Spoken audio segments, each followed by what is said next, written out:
Hi and welcome back to Cut the Kragle. After completing my own custom ECTO-1A, it wasn't long before I decided I wanted to make another custom LEGO Ectomobile. This time based on the vehicle in its original form as an ambulance hearse. How the car looks when Ray first pulls up outside the firehouse before he's done restoring and modifying it into the iconic Ghostbusters ride. Of course, I couldn't make the car and not have some minifigs to go with it. So I designed some of the Ghostbusters in their civilian attire. This video is sponsored by Minifigs.me, who were kind enough to custom print the torsos I needed.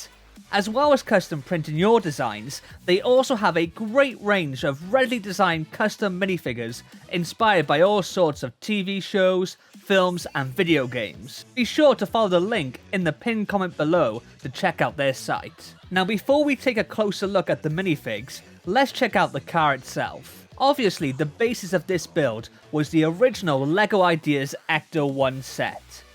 I tried to replicate that as much as possible to ensure this looks like the same vehicle. I did have to make a few adjustments though, as not all the pieces used in the original model are available in the colours I needed. This was a bit of a balancing act between making sure the finished thing looked the same and maintaining the integrity of the structure so it didn't just fall apart the second you touched it. I did have a little bit of leeway, as in the film the car isn't entirely black and has a fair amount of grey panels and patches where the paintwork hasn't been looked after. I didn't want to go overboard though, and try to keep the placement of these areas as close to screen accurate as possible.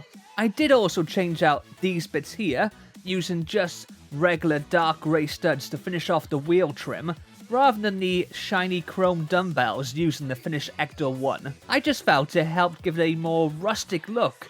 Up front, there is one thing that bugs the heck out of me: the license plate, or lack of. Obviously, when Ray first bought the ambulance, it wasn't called ECTO-1, but for the life of me, I can't find any record of what the registration was before. It's impossible to make out in the movie itself, and the only picture I found of the car prior to its transformation is just so low res.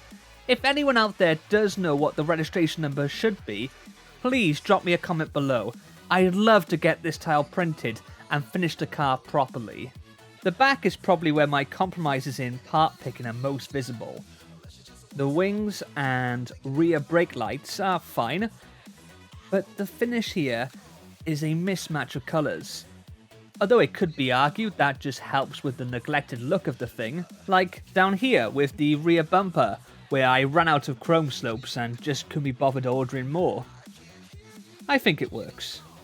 Overall, I'm really happy with how the finished shape turned out. I think it's still recognisable as the Ghostbusters car, but also perhaps looks a little more like the original Cadillac design than the finished ECTO-1 does. On to the figures themselves. First up we have Ray Stantz. He is based on his first appearances in the movie, most notably the library ghost scene. I decided I didn't just want to do the characters as they appeared at the point in which they got the car, but rather go with a more thematic link of them being out of uniform. This meant I could pick and choose from my favourite looks in the film. For accessories, Ray comes with a reddish brown side satchel and a little brick-built video camera. This was mostly inspired by the camcorder build that came with the Marty McFly brickhead. I just used an even more retro printed tile piece and finished it off with a clear stud for the lens and a grill piece for the bottom. Let me just lose the satchel for a second. Let you see the torso print underneath. I designed all these in Photoshop, doing my best to Legofy the looks, and then Minifigs.me did a terrific job of custom printing them onto actual LEGO torsos for me. Make sure you check out their site, they have some really great stuff on there. I also gave him just a little bit of back printing for the hood of his coat. Moving on to Dr. Egon Sp. Now, with this, I am a little torn. This is the head from my original LEGO Ideas set, and you can see the printing with his eyes is off.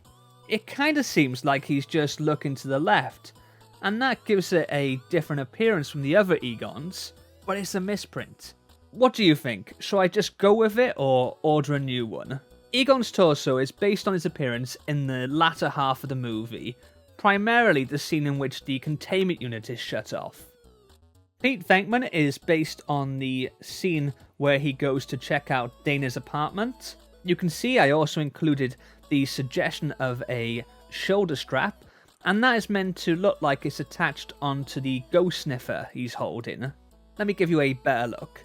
So this little build kind of come to me one day. It just popped in there, and yeah, it's a bit oversized and simplistic, but I think it looks good as a LEGO representation of the Thing from the film. It's just a 1x2 with handle, with a 1x1 with claw, and a little printed gauge piece, and the claw is then attached to a whip piece that then feeds into the bottom of a lightsaber hilt, which in turn has the musketeer style sword piece in the top.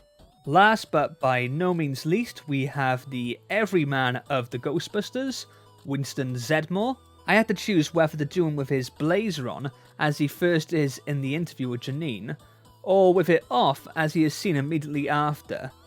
I eventually decided to go without the jacket, as it would allow me to recreate the infamous Big Twinkie scene, and I decided to give him a pair of ghost traps, as if Ray has just dumped them on him like he does when he gets the job. And if I turn around, you can see the shirt and belt design continued on the back. Here's a quick look at the 3 Ghostbusters vehicles together. So we have my latest edition, the original LEGO Ideas Ecto-1, and of course, my custom Ecto-1A. I think they look really cool together. What do you think? I kind of want to go now and make the ones from the Real Ghostbusters and Extreme Ghostbusters cartoons. Although, 5 Ectomobiles might be a bit much. There are a few upgrades that I'd still like to do. One right here is the no ghost symbol on the minifig stand. I'd like to substitute that for a longer piece maybe, with just simply the word Ghostbusters on it, like the original painted sign they have when they're first starting out. But overall, I'm really happy with how this build turned out. I'm also very chuffed with my custom minifigures, and I have to say again a massive thank you to minifigs.me for doing such a great job of translating my designs onto actual LEGO. What do you think of my custom original Ecto-1 minifigures? Let me know in the comments below, and as always, don't forget to like and subscribe. I'll see you next time. Laters.